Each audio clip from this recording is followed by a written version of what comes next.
Hi everyone, this is Lance Hawley at Harding School of Theology. I'm teaching a class next week on archaeology, and where it even involves a trip to Israel.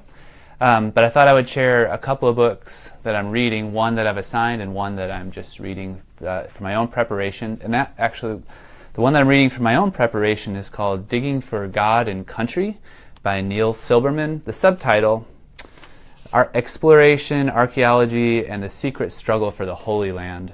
And it covers the years of the Ottoman Empire, so up till 1917.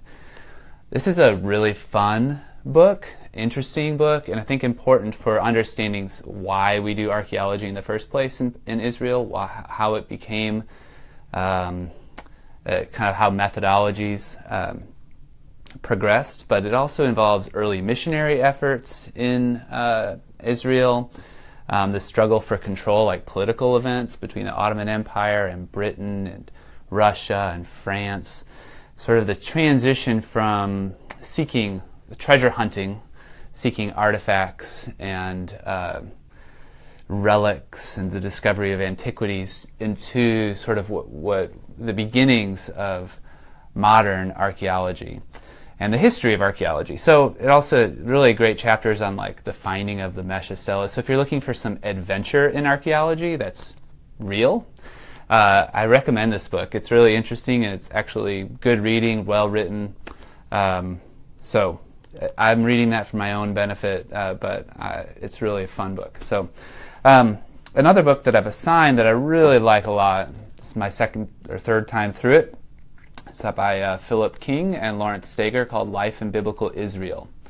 And this is something more of a, it's not an encyclopedia, it's well written and pretty easy to read, but also very accessible, especially with the scripture indexes and the subject indexes for talking about daily life in biblical Israel.